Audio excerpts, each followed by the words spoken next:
Hey, it's Jay from Express Screen. We're going over simple frame stretching with our QS frames today. First thing you need to do is using a 4mm bit. If you can hand do it, or you can buy one of these down at Home Depot. They're about 30 bucks. It's a little tiny 4-volt. You don't need a lot of torque to do this with. You don't want to use a really large powered screwdriver to do it with.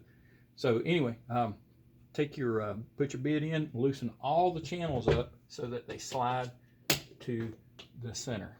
And once you're doing that, you're gonna grab your mesh, and I always start with a narrow end. You've got 3 wide sides and 1 narrow one. This is the one that goes down into your press. And when you're using the QS200 and you're facing the machine, it'll go to the right. When you're using the QS2536, it'll go towards your stomach. You're going to take the mesh,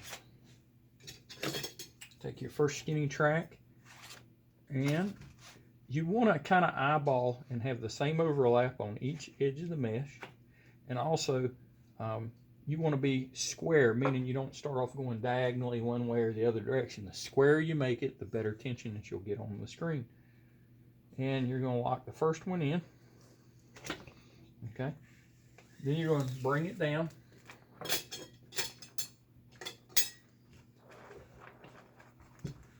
And put a little tension on it, and make sure you're, again, not going, real diagonal with it. Make sure you're going square with it.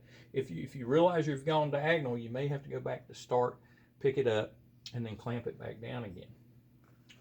Leave some tension on it, and lock your second one in.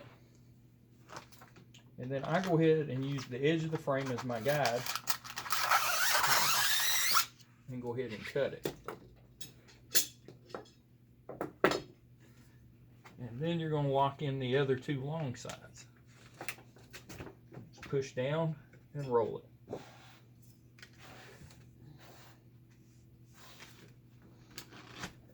All right, so now we've got a square mesh to start with. The first side that I'm going to start on will be that narrow end again. There's no tightening done here, really. All you're going to do is tighten it up to where the inside of that little D-bar hits the outside edge of the frame. So you're only going to go about 2 millimeters or so. So we'll go ahead and do that. And you don't want to, you just want to go until it stops on its own. You don't want to go so tight that it picks up and rides over that edge. And so that's it. And I'm not going to touch that side anymore. All my tightening's going to be done from here, from the top, and from the 2 other sides. I do have a pattern that I start with. I will always start with the top center first. And you'll see that I'm going to create a gap between the channel and the inside of the frame. Try and keep my hand out of the way so you can see. And see, I'm starting to create a gap right here.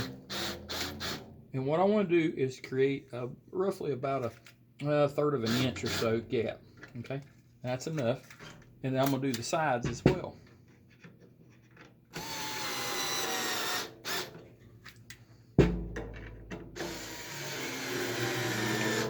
Okay, now that I've got that, so now I've got some tension started onto the screen. Now what you're going to do with the 2 sides is you're going to catch those up with the center screw, but not quite. You're going to leave those about 1 millimeter lower than that center screw. And the reason for that is we do not have pre-tension corners on these.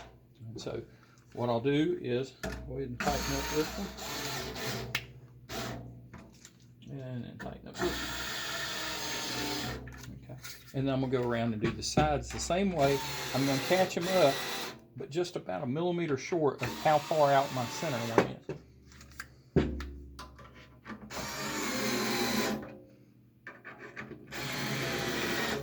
Okay, and now I'm going to go back to the center and get a little bit more.